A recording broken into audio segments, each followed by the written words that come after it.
এই আম পড়ছে, আম পড়ছে, আয় হায় রে পুকরালাম। কি অবস্থা বড় বউ, কি রান্না করতেছ আজকে? পাঙ্গাস মাছ দিয়ে কচুরমুখী, আর তোমাদের জন্য, তোমাদের দুজনের জন্য হলো ঢেঁড়স ভাজি। আমার আর মানে পূর্ণিমার কিন্তু ঢেঁড়স ভাজিটা অনেক পছন্দ, মানে ভেন্ডি ভাজি। তো এই জন্য আমাদের জন্য এই যে ভেন্ডি ভাজি করবে, আর হচ্ছে পাঙ্গাস মাছ। আমরা ডাল ডুল কিছু করবো না? না, কিন্তু কাকুলি কিন্তু ঢেঁড়স ভাজি খায় না, মানে এখন পর্যন্ত মানে ওরে ঢেঁড়স ভাজি খাওয়াই যায় না। অন্য অন্য ভাজি খায়, কিন্তু কিসের জন্য যে ঢেঁড়স ভাজিটা খায় না এটা বুঝি না আর কি। এটা তো পুষ্টি বেশি, এই কারণে খায় না। পুষ্টি বেশি লাগে না, সবার একটা রুচি আছে না, সবাই তো সব জিনিস খায় না। তুমি আচ্ছা, তুমি এমন কিছু বলো যেটা তুমি খাও না। আমি অনেক কিছুই খাইতাম না, কিন্তু এই জায়গায় সব খাওয়া শিখছি। তুমি ফুলকপি খাও না? ও ফুলকপি খায় না। ফুলকপি, সিম এগুলো। আচ্ছা কও, ফুলকপি খায়? ফুলকপি সিম খায় না, কিন্তু আমার কাছে এসব খাওয়া বাধ্যতামূলক খাইছি। ভালোই লাগছে, কিন্তু ওই যে থাকে না যে একদম খাইতে হইব, এটা যদি আমার কোনোদিনও কেউ না দেয় আমি তাও সন্তুষ্ট।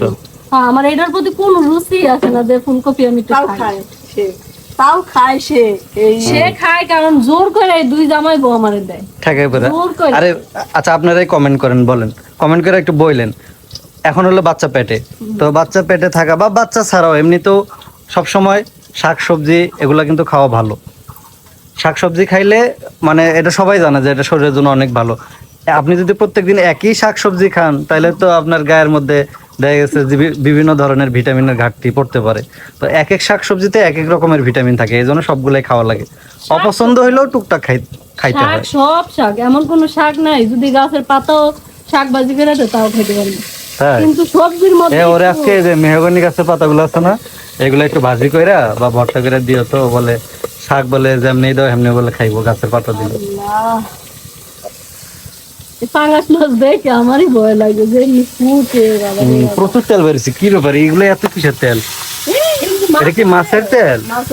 মাছের এত তেল বেরিয়েছে? তুমি তাহলে আর তেলই তো দেওয়ার দরকার নেই, এই তেলই তো এর তো তেল ছিল না, একটু তেল ছিল। কত তেল বেরিয়েছে, অবাক হয়ে গেলাম। আর এই মাছে একটু তেল বেশি দেখলাম। বোতলের তেল ডাইলে দিতাম না তো, এই তেল দিয়ে রান্না। বোতলের তেল না দিলে ঢেঁড়সও ভাজবো এরকম করে। তুমি কি মাছের তেল দিয়ে ঢেঁড়স ভাজি খাইবা? মজা লাগবে, কি কর আসলে মজা লাগে। আমার দাদি কি করতো জানো, পাঙ্গাস মাছ আনতো না, পাঙ্গাস মাছের তেল দিয়ে অল্প একটু তেল দিয়ে আগে বাঁচতো, ভাইজা তেল গুলো বাইর করতো, তারপরে ওইটা দিয়ে আবার তরকারি রান্তো। তোমার দাদি তো তাহলে সেই ট্যালেন্টেড, মাল্টি ট্যালেন্টেড লোক। এর মতো একটা বউ পাইলে পাঁচতলা দিতে বেশি দিন সময় লাগবে না। তেল দিয়ে তরকারি রান্তো। আর তুমি মতো বউ পাইলে বুঝছো, কদিন পরে হাতে ভিক্ষার থালি পড়বো। আমার দাদি যদি তোমার বউ হইতো, তুমি এতদিনে কুচি করতে যেতে। কিন্তু তোমার দাদির মতনই আমি। আমার কি করে জানো, আমার দাদি না করলে জানবো কেমনে? আচ্ছা কইতাছি তো, মানে তরকারি রান্না করতো শুটকি তরকারি তেল ছাড়া, শাক ভাজি করতো তেল ছাড়া। কি করে জীবনে তেল ছাড়া কোনোদিন তুমি শাক ভাজতে পারবা? আমি তেল অল্প দিয়ে ভাজি। আচ্ছা তুমি না কইলা যে, আচ্ছা তুমি কইছো তুমি আমার দাদির মতো, তাহলে তুমি একদিন তেল ছাড়া শাক রান্না দেখাইবা। টোটালি এই যে আমি কই, আমাদের নরসিংদী লাগা ধরে না না, আমাদের নরসিংদীতে যারা থাকো, মানে নরসিংদীর যারা আছে তারা জানো যে শুটকি তরকারি তেল ছাড়া খাও তোমরা। তারপর হচ্ছে শাক ভাজি তেল ছাড়া, মানে এটা হচ্ছে কেমন শাক জানো, পাঁচমিশালি শাক, হেলেঞ্চা শাক, অনেক আইটেমের শাক গুলো আছে না, সিদ্ধর ভিতরে তোমার বেশি করে রসুন ছেঁচা দেওয়া লাগে, তারপরে কাঁচামরিচ ওইটার সাথে দিয়া তারপরে একদম গুতায় গুতায় রান্না। তাহলে তো তোমাকে নরসিংদী যায় একটু খাবার টেস্ট করবে। আমি শাক সেদ্ধ করে দিতে পারবো, শাক সেদ্ধ করে দেবো আর মরিচ বাটা বানায় করে দেবো, খাও শাক ভাজি। অনেক মজা লাগে সত্যি কথা। তেল ছাড়া শুটকি তরকারিটা যাই খাইছে, মানে নরসিংদীর মানুষই খায়, অন্যান্য দেশে খাই কিনা আমি শিওর। তাহলে তুমি একদিন আমগরে কইরা খাওয়াও না, কি গো? আমি ওই তরকারি জীবনেও খাই না, ওই যদি আরো ভালো। অনেক মজা, মজা হইলে খাওয়া যাবে, কিন্তু মজা না হইলে কিন্তু তোমার সব খাওয়া লাগবে। তাহলে তোর মা কও না, তোর মা আমার মা পারে। তোমার মা পারে? আমার মা পারে। আচ্ছা তোমার মারে দিয়া তাহলে রান্না মনে। তেল ছাড়া শাক ভাজিটাও মা পারে, আমার দাদি কাছ থেকে শিখছে। তারপরে হইছে ওই যে শুটকি তরকারিটা, ওইটা। তোমার দাদি কি শেফ আছিল নাকি? সেই শেফ আছিল, এর দুধ তেল দিয়ে এতরি তরকারি রান্না খাইছে জীবনে, তাও এই কিপটা শেফ যদি মনে করো কোনো রেস্টুরেন্টে যায়, হ্যাঁ না বড় লোক হবো কি, রেস্টুরেন্টের মালিক আরো ফকির হইব, কারণ লোক তো যাইতো না খাইতে। যে মজা হইতো আগের মানুষ। আমি একটা ভিডিওতে দেখছি তেল ছাড়া বিরিয়ানি রান্না দেখায়, কাচ্চি বিরিয়ানি না কি যেন ওই যে ইয়া বিরিয়ানি, ওই যে তেহেরি সম্ভবত, তেল ছাড়া। বুঝছো, আমি দেখে অবাক হয়ে গেলাম গা, কিন্তু কালারটা দেখে মনে হলো যে সুন্দর হয়েছে। শুধু মশলা দিলেই হইব না, আগের যারা ছিল এরা কিন্তু তেল মশলা কম দিয়ে রান্না করতো, তাও রান্নার স্বাদ ছিল। আর এখনকার জেনারেশনে যেমন আমরা এত তেল মশলা দেই, তাও মনে করো হ্যাঁ গো ধারে কাছে যাইতে পারবো না আগের মানুষের, যেমন দাদি নানি গো তেল অল্প দিত। আরে আগের শাকসবজি এমনি তো মজা ছিল, তখন ওই যে মানুষের সার বিষ এগুলো দিত কম, আর এখন সার বিষ দিয়া রাসায়নিক মানে কেমিক্যাল দিয়া সব নষ্ট করে লাইছে, আমার দাদি কি করতো এই জন্য জানো? স্বাদ লাগে কম। কচু আছে না, এত দিবে কি আনতো টুকাইয়া, আইনা আছে না এদিনে রানতো, কেমনে কেমনে রানতো, অল্প একটু মশলা বিশলা দিয়ে, তাও মজা লাগতো। আমার দাদি কি টুকাই আনতো? টুকাই এভাবে ইনসাল্ট করা ঠিক না। সে না, ওর দাদি মারা গেছে, আল্লাহ ওর দাদিরে জেনে মন চাই নেক, আমি কমু না যে জান্নাত নসিব করুক বা জাহান্নাম নসিব করুক, এটা কওয়া উচিত। এই আম পড়ছে, আম পড়ছে, আয় হায় রে পুকরালাম। দেখছো তোমার গাছের আম সব পচে পচে পড়ে। এটার অবস্থা খারাপ, আমি যে একটা দৌড় দিছি ভাবছি পাকা আম। কও।